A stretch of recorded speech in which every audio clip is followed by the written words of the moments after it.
and welcome to the podcast of the Prison Officers Association, the UK's largest professional union for prison, correctional and secure psychiatric workers with over 30,000 members. Each month, we'll be looking at a different area of the union's work. The experiences of POA members can be very different depending on where they live and work. There are particular differences across the four nations of the UK. The union can count on the support of its officers and politicians who go out of their way to work with the POA and understand and help the union's members. We'll be looking at Northern Ireland and Scotland in a little while, but first to Wales.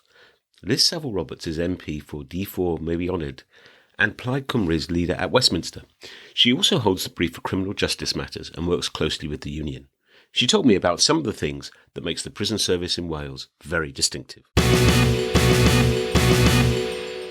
Liz, what would you say, in your experience, are the main challenges facing the criminal justice system, and which of those are distinctively Welsh in some way or in all ways? And what's the role of the POA in your experience in making things work or making bad things better?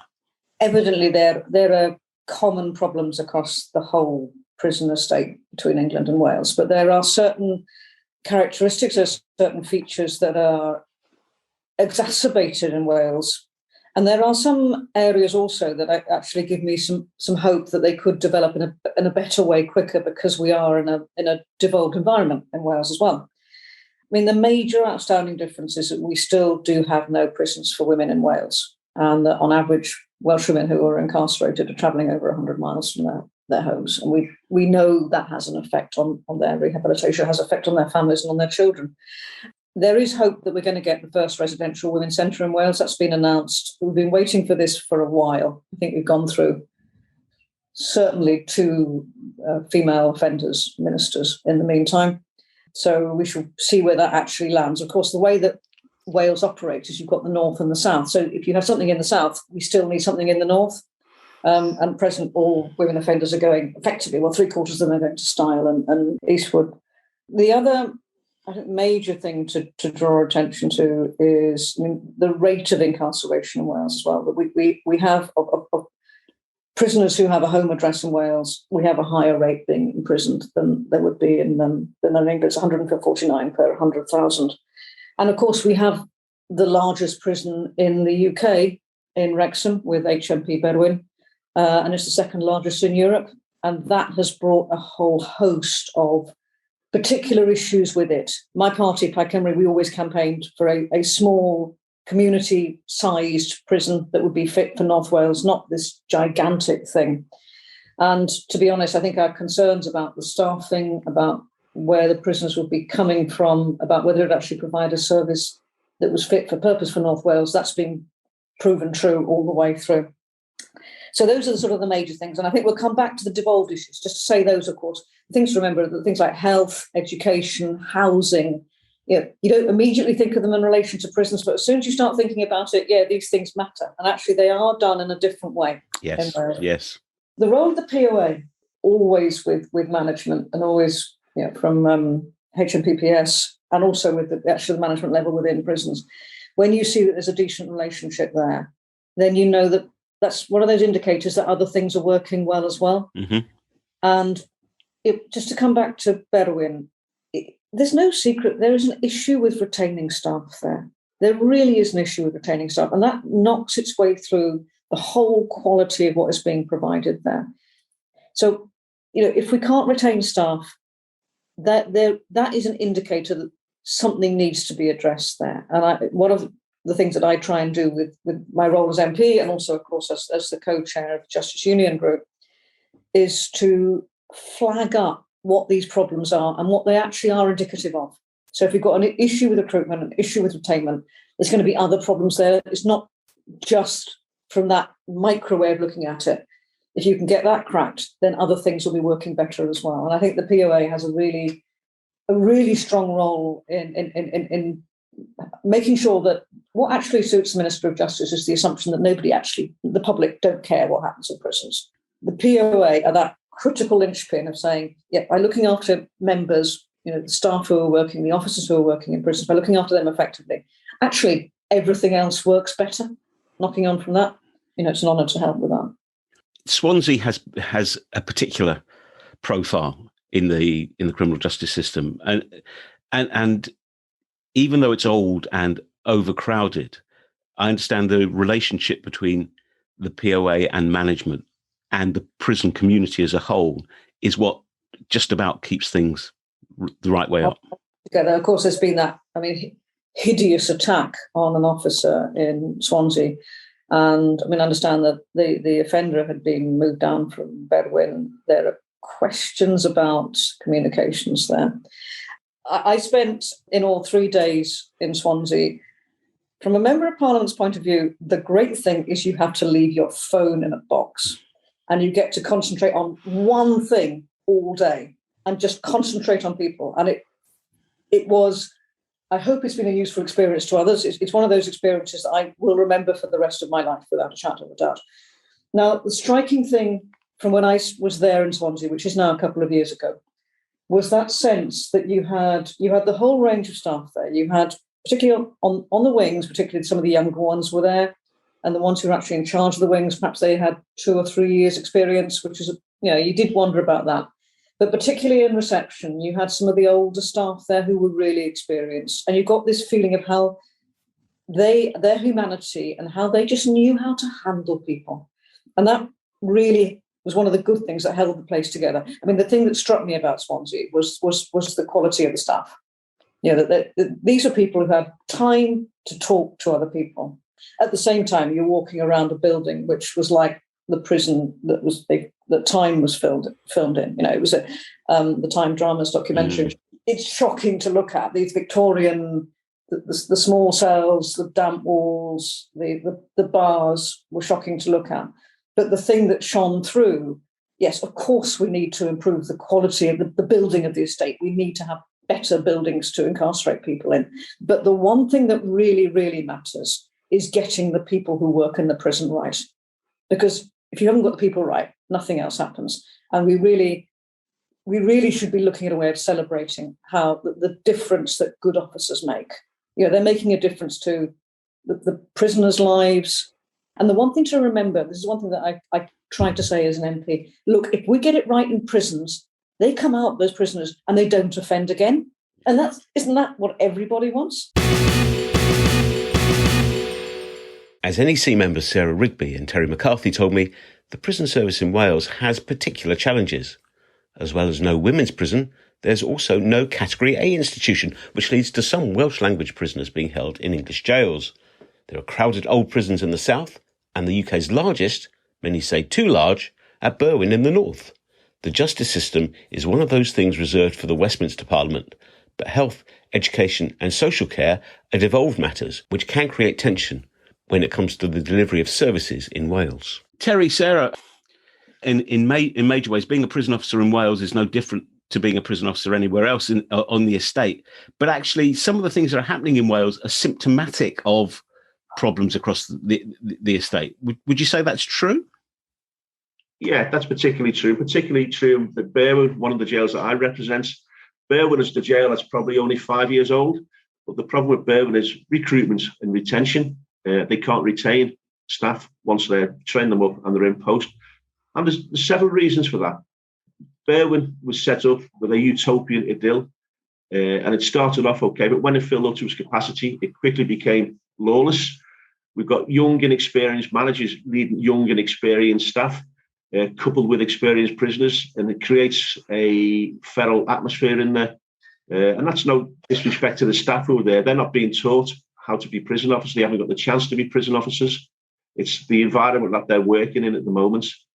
So, and coupled with the fact that when you've got Interserve and DHL working at Berwyn, and nearly 100% of the people who work for DHL and Interserve are ex-Band 3 prison officers at Berwyn because the package is exactly the same. You're better off working for DHL or Interserve, not working shifts, and you're not getting the constant abuse that these young people get on the landings every day when they're prison officers. So, and that's a factor as well. Was Berwyn even kind of built in the right place, if you see what I mean? Berwyn was built in Wrexham because of political pressure to provide a jail for North Wales. Now, when it was built, Berwyn's capacity was 2,000, or the potential capacity was 2,100 prisoners. We only got 4% Welsh prisoners in Berwyn at the minute. Berwyn now primarily serves the northwest of England, Manchester, Liverpool, Preston, as well as the West Midlands. So there's not hardly any Welsh prisoners in there. And maybe with hindsight, it would have been better to build a brand new jail in the south and a smaller facility in the north. That's hindsight. Yeah. I mean, Sarah, on your patch, you've got Swansea, which is old and crowded, but nevertheless has got staff of members who've been in post a lot longer. Does that make a crucial difference? Yeah, because just listening to what Terry said there, I think there is a huge difference between the north and the south, because as Terry's already highlighted, I think Berwyn's more serving the northwest area of England, whereas the South Wales jails are actually serving Wales. I think in some respects, I mean, we discussed, didn't we, already about the fact that you've got longer serving staff at the likes of Swansea and Cardiff, so you don't have the same issues as Terry's just described. And I think perhaps there is more of a joined up approach during COVID, when Cardiff had some real staffing shortfalls. Swansea sent some of their staff across to Cardiff just to help cover the shifts on a daily basis when they were really struggling. And that can all be arranged and facilitated really quickly because it's the same prison group director. And I think probably there's more of a feeling of loyalty and they want to look out for each other, which actually you don't tend to find in England. In England, in that similar scenario, you might end up with two different prison group directors trying to facilitate something like that. And I'm not necessarily sure you'd get the volunteers as quickly. That's quite different to Terry's experience at Berwyn. The other side to that coin is everyone knows everyone. So in that respect, they don't very often get any sort of fresh faces to deal with. Yeah. So it's, it's good things and bad things. A couple of other things I'd like to say. We had a recent really horrific assault on a prison officer at Swansea. Yeah. And I have to say it was quite refreshing that the local MPs really stepped up and got that in the media straight away and offered some support to the local committee at Swansea, which was different to what I've experienced before. I don't recall any English MPs sort of stepping up in that way. So potentially whether there's a little bit more oversight with it being a smaller area, that was quite nice to see. Sarah's experience in Swansea and Cardiff, it defines the benefits of having a cohort of hugely experienced staff, which you've got at Swansea and Cardiff. Berwyn hasn't got that, and they're trying to do the best they can. They've got a relatively new management team in place, and the governor is trying all he can to make Berwyn a safe, decent jail. But he needs a bit of a hand here. He needs to be able to keep his staff. And we can only keep staff by providing a decent package, which helps us keep them. And that's symptomatic of problems across the whole of the prison estate in England and Wales. Berwyn is an example of it, how we're losing staff hand over fist. Let's try and keep the staff, make the staff at Berwyn more experienced, and then Berwyn will reap the benefits of that as we move forward. But at the minute, we haven't got a solid base to build a safe, decent jail at Berwyn. To Northern Ireland now, and here the union has had to endure a long spell in which the devolved government has not been sitting, partly in conjunction with the COVID pandemic. As Northern Ireland Chairman Ivor Dunne and Secretary June Robertson told me, it's not been easy. When one looks at Northern Ireland, the first thing to bear in mind, perhaps surprisingly for some people, is of course that the prison service in Northern Ireland was created by a specific act in Parliament, the 1953 Prison Act. Does that have any real consequence in terms of making things different or distinctive in Northern Ireland, or was it just something that fitted in with the rest of the UK legislative landscape? It fitted in with the landscape at that particular time. I'm not sure about the warrant card that our English and Scottish colleagues carry, but the powers of a constable are stated on our warrant card or our ID card. But from the early stages of the prison service, prison officers have been deemed as a hostile to the Republic of Ireland. We have been classified as legitimate targets and everything that goes with that. Yes, indeed. And one cannot escape the troubles and the legacy of the troubles still for members of the POA in Northern Ireland. To what extent do the troubles still loom large over the daily lives of POA members in Northern Ireland, even though it's more than 20 years from the Good Friday Agreement? The Trouble's legacy regrettably does loom large still to this day. Yes, things have moved on, and there was the Good Friday Agreement, and maybe outsiders, people living outside Northern Ireland, would maybe think that Northern Ireland now we are living in inverted commas peace. That doesn't take away from the fact that prison officers today have to be so conscious about their security, so vigilant, and not just the prison officers and the POA members that we represent. It has implications for their families, their wives, their husbands, partners, children. For example, children of prison officers just can't go into school and tell their classmates what their mummy or what their daddy does. And that's just part of the DNA of a prison officer in Northern Ireland. Your family has to live with it too. And they have to live with all the security checks, the security lights around the house, looking under your car before you go to work in the morning. So whilst things have moved on quite substantially in Northern Ireland, the legacy of the Troubles will always be there. And that's not even getting into the whole discussion about post-traumatic stress disorder and the impacts of hunger strikes and working all through that and the Maid's Escape. It is a legacy and it is still here. The political situation is not as one would wish, I guess, is it, Ivor, in the sense that the Northern Ireland Prison Service and therefore prison officers are ultimately responsible to the Stormont Assembly, but the Stormont Assembly's not been in session for the best part of 2 years. How has that impacted on the day-to-day lives of POA members in Northern Ireland, and what can be done about it, or what has been done about it? The Northern Ireland Assembly was in cold storage for most of 3 years, and it came back. It was put into cold storage because of a disagreement over our renewable heat incentive payment that was very badly put together, etc., etc. But the rest of the country then suffered from that. But from January 2020, the Assembly has come back into a full functioning body.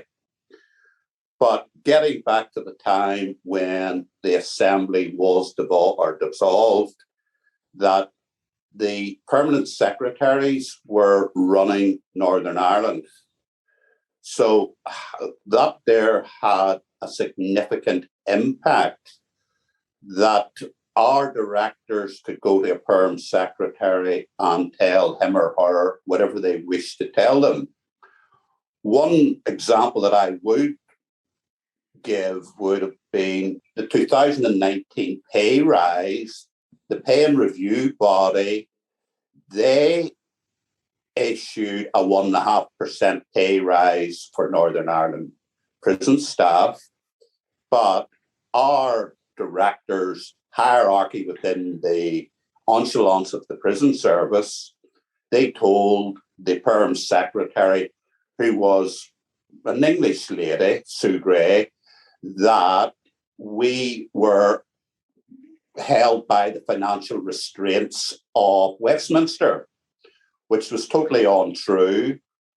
The Northern Ireland Assembly, before it's been stood down, had agreed that it would possibly follow in the Westminster legislation with pay rises, but not necessarily follow them. So what we then had was our pay rise that particular year was cut from 1.5% to 1%. That the perm secretary at that time, she didn't know what she was at, basically. She hadn't been following the protocols or anything else to do with Northern Ireland. And there was no way of making that decision democratically accountable because the elected representatives weren't in session. That's correct. Now, we at that particular time referenced that Westminster was guiding Northern Ireland, let's say, with the Secretary of State and whatnot. But whenever we had a meeting with the perm secretary at that time, she was rather embarrassed whenever she discovered what she had done, or what she'd been told to do, should I say. Yeah. Embarrassment doesn't pay the bills, unfortunately. And we can't go back on a decision that's already been made. Yeah. Well, hopefully everyone will have learnt lessons from that situation. And of course, the Assembly is now in session. How would you describe relations with the current MLA who is responsible for prison service, Naomi Long? Naomi Long is a member of a party called the Alliance Party, which is an independent party. Because the justice system in Northern Ireland, it's so emotive that it's a middle-of-the-road party that gets the chair of the Justice Minister. Now, I have had a few conversations with Naomi Long or with the Justice Minister, but unfortunately, whenever there's emotive situations come up, we have a consultation document going through at the moment, reference the Permanent Injury Award, making changes to it, and requested a meeting with Naomi or with Mrs. Long, that as she is the Minister of Justice and it has quite a significant impact, the letter I got back basically was, oh, this is a consultation and it might prejudice if we had a meeting. So you're caught in the middle, that were things that myself and June and the area committee over here would deem of extreme importance can be side-shifted because of they just don't want to meet. And June, given what we've spoken about, what are the reasons for optimism when we look at the lot of POA members in Northern Ireland? Why is the glass half full rather than half empty? I think the glass is half full because people in Northern Ireland, and it's not actually just prison officers or POA members, people in Northern Ireland, particularly since the Troubles, have had to develop nearly like a coat of armour, a thick skin. And people in Northern Ireland, and particularly prison officers and people like members of the police service who are on the front line, they have to develop a coping mechanism. And a lot of them are very positive. And that's basically how they get through the day, how they can get up and get into work, get through the day's work. That's not to take away, by the way, although they're very positive, they have to deal with so much psychologically, and it's a big issue at the minute, psychological support for serving prison staff. The Northern Ireland Prison Service in Northern Ireland, it's a small service and we're a small province. For example, across the waters, we would say in the mainland, if they're particularly difficult prisoners, the English Prison Service could maybe send the prisoners to the other end of the country. We don't really have that luxury in Northern Ireland. As I say, we are a small service, a limited number of prisons. So we just have to adapt to situations like that. Last but not least, to Scotland. I caught up with POA Scotland Assistant General Secretary Phil Fairlie and the Scottish Government's Justice Minister Keith Brown to talk about partnership agreements, 15% pay deals, and prison officers having the right to strike. There are many things that are distinctive and in a good way about the POA's experience in Scotland and working with the Scottish Government. I suppose that perhaps the starting point, though, is the Forward Together Partnership Agreement, which is now over 20 years old, that was signed between the Scottish Prison Service Unions and the Scottish Government way back in 2001. I mean, a question to both of you, I suppose. What's the continuing importance of that Forward Together agreement after all these years? Well, if I go first, just to say, Phil will have far more experience than I do, but it seems clear to me that the work that was done by my predecessors and those of Phil as well all those years ago has led to a very stable and productive and constructive relationship, in my view, between the government and the prison service. And whether it's on issues which I know confront the service, such as conditions, professional development, pay, all the important things, I think the basis of that relationship and that Forward Together partnership is one that's seen us get through these years with a much greater, I suppose, understanding of each other's priorities and pressures. And I think it's been extremely constructive. Phil, do you think that the hopes that were had for the agreement when it was signed in the very early years of this century, do you think those hopes have been fulfilled? Yes, I do. And I think for quite some time now they've been fulfilled. I think the early years, in terms of asking the question around, why is it still an important document just now? I think you need to go back to why it was introduced in the first place, which was terrible industrial relations in the prison service between the trade unions and the employer. It was just a period of imposition, no relationship, no trust, no respect. So it came at a very, very difficult time, and it was offered up as an opportunity to step away from that and the solution. And relationships were so poor at the early stages of this, that the first 2 or 3 years of partnership weren't really a partnership. They were still sitting around the table, not trusting each other, not respecting each other, and not looking to find solutions. Actually, we're looking to score goals against each other. So although the document was there, the behaviours were still as they were previous to it coming into force. But through time, that has changed, and it's changed dramatically. It's been in place for so long now that actually we almost are surprised at how much interest there is in the partnership agreement that we've got, because it is pretty different to what other trade unions have got in other industries. But it's the normal way of doing business for us now, and it gives the trade union far more access, far more say, influence, and accountability and responsibility to a trade union to have to explain some of the decisions that we jointly make with the employer over the years. So it stood the test of time, and actually it's just regarded as a normal way to do business for us now in the SPS. And I suppose, Keith, from a government point of view, from the other side of the table, as it were, those sort of values are important in terms of stability, predictability, a no surprises culture. That's a value to government in policy making as well.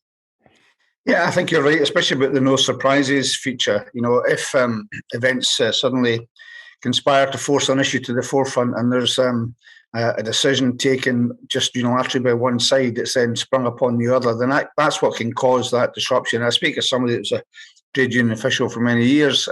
You don't want those kind of surprises. I mean, unexpected things will happen, of course, but I think it's really at the root of it all, and I suppose at the root of all good relationships is an element of trust by not springing surprises on each other. Also, for example, in relation to pay, a 3-year deal, it means you don't have that friction every year, for example, that can flow from pay deals. So I do think it's about building up that trust, and that's what gives you that stable background. Now, you'd want that, I suppose, in any government would want that with any trade union in any kind of sphere, but particular in relation to the prison system, which is so fundamental. I think it's extremely important we have that stable relationship, and it doesn't surprise me to hear on coming into this job the extent to which other jurisdictions look upon this partnership as something they'd like to see as well.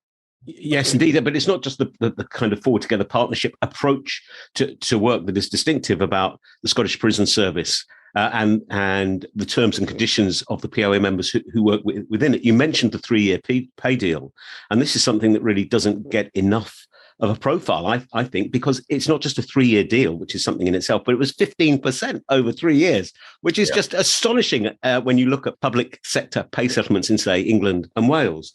Phil, presumably part of the negotiation of that was based on the need to recruit and retain staff. Is that correct? And if so, has the deal delivered from that point of view? Actually, recruitment and retention weren't a key driver for us. I mean, our recruitment and retention is probably better than our colleagues face in England and Wales. Are facing different environments and challenges both sides of the border. So it wasn't so much that. It was more to do with 10 years of austerity, where it was 0%, 1% pay rises. The attempt to find a solution to that through a professionalisation approach prior to the 3-year pay deal that was voted down by an overwhelming majority of the membership in Scotland. It just wasn't seen as a viable way forward to address some of the shortcomings that had come from pay. But in actual fact, there was a real anger amongst the membership in Scotland that came from actions that were taken by senior figures in the Scottish Prison Service during the austerity years, when we were all on 0 and 1% pay rise. They awarded themselves, under the guise of recruitment and retention allowance at senior level, pay rises of £10,000 and £6,000 each, which were like 15% pay rises while we were sitting with 0.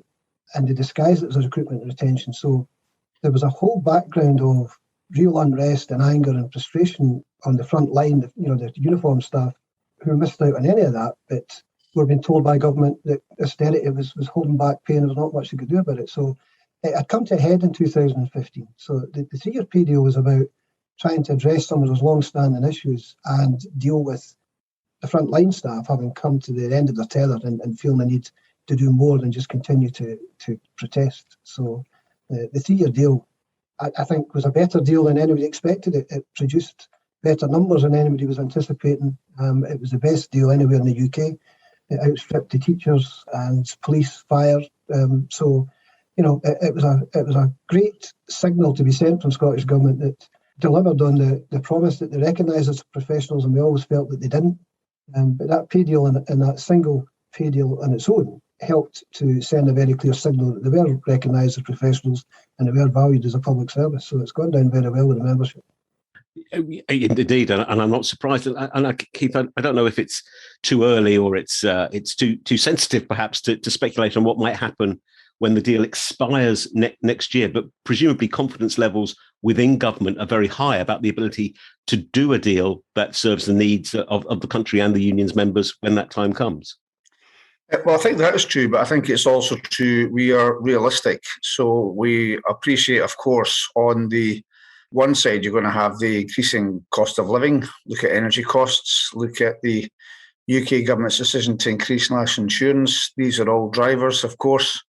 And yet at the same time, we are still locked into that austerity. And I think what the double bind is in Scotland is that when the UK government reaches a deal which is less than we'd want to reach, we do not get the additional money. So it's similar in a way to police deals. So they don't spend the money, we don't get the consequential funding. So anything that we have to try and find over and above what has been agreed elsewhere has to come out of other budgets. So I'm not at all unaware of the pressures on both sides which will apply. But you're right to say that, of course, that previous experience, although it wasn't as smooth as it might appear now, not least having heard Phil, and he was involved and I wasn't, I would hope that what has happened since then and that stable relationship, that position of trust, should at least allow both sides to realise the pressures which are at play for each other. And the other point to make as well, just hearing Phil there, and I've been involved in enough of these negotiations in the past, you know, to get a deal that outstrips teachers and the other categories that Phil mentioned usually means that teachers and others will have a go at us for not matching what the prison officers got, and that happens every year. So these things, of course, are not straightforward, and we expect we have a very tight budget settlement this year again. So it's not going to be easy to meet those aspirations, but at least let us recognise what the pressures are on both sides, and I'm not unaware of whether it's energy costs or whether it's national insurance costs, that there are pressures on both sides. There's one other way that it seems to me that the experience of prison officers in Scotland differs markedly from those in the rest of the UK, and that is that since 2015, the right to take industrial action has been restored to them. Phil, has that right ever needed to be exercised in the kind of 6 years since then?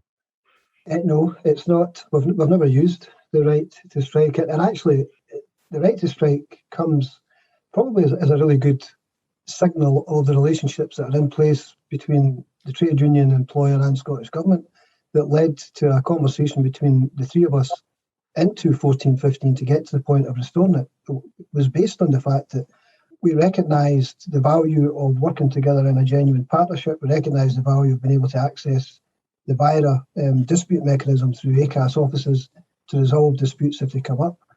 The return of the right to strike for prison officers actually was it was more a fundamental thing about it's the right thing to do. And that was a conversation between myself, Colin McConnell, who was the chief executive at the time, and Michael Matheson, the Justice Secretary at the time. And I simply engaged with the two of them and sought to get their thoughts and feelings around the return of full employment rights for prison officers in Scotland. And actually, it's one of the easiest conversations I've ever had in that capacity, because there was no concern or dissent or resistance to it. They both recognised that it was the right thing to do. They also recognised, actually, from the employer's point of view, give them a bit more control, a bit more notice if things do go bad or go wrong, and an opportunity to organise and to fix in a way that they don't give in the traditional ways in which we used to do it without the right to strike action, which was turn up in the car park first thing in the morning and not go in.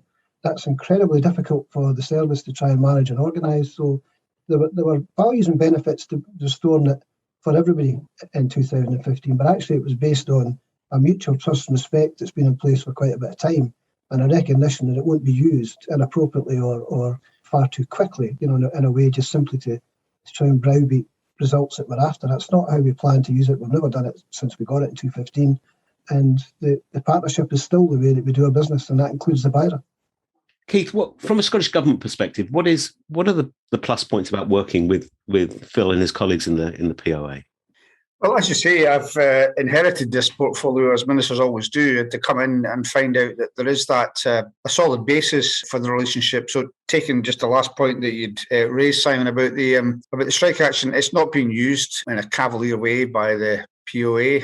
I mean, it is quite remarkable. I have to acknowledge there is a tension there between, as Phil rightly says, the fundamental right of people to have strike action and withdraw their labour. And I suppose the reason why it was not there before was to do with how essential the nature of what prison officers do is, in the same way you often think about it in relation to police officers. But I think they've managed to work through that. And I think the fact that it's not treated in a cavalier way, I mean, sometimes, and I say from the other side, I've been on strike in the past, it can be used every single year as a threat, whereas there are often other ways in which to resolve these issues. So I think it's very responsible. But on the more general question, I would just say, interestingly, I had a conversation yesterday with somebody who, without being too specific, has a very close family relative in prison just now. And in fact, a child, the person's not a child, it's a child of theirs, an adult, but somebody who's a child of the person I'm talking about, who said, and has a number of concerns about the welfare of their child, quite rightly, but they said that when they went to the prison shortly after their child had been admitted for a very serious crime, the prison officers, he said, were absolutely fantastic. And he said that they had said, look, he's our child now, we'll look after him. And the reassurance that provided to that person, and that has struck me. And also another example, a former prison governor, and I'm not entirely certain of how close and productive the relationship is between the POA and governors, but I'm sure it's a good one.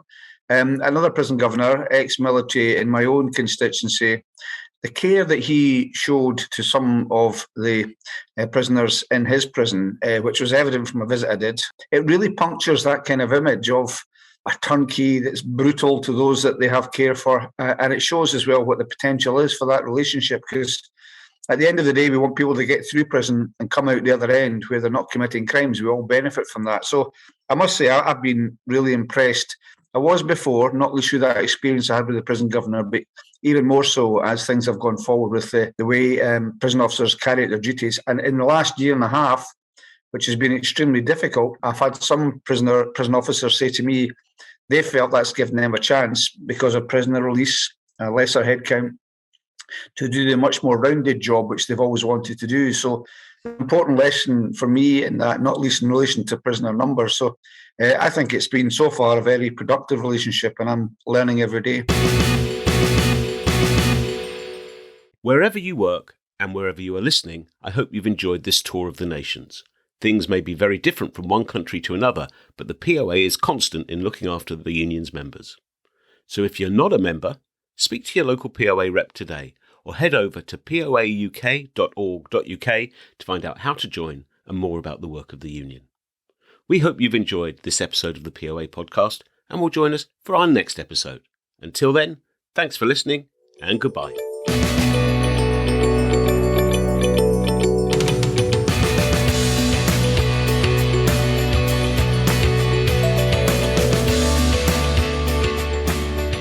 The POA podcast is presented by me, Simon Sapper. Music is by Scott Holmes.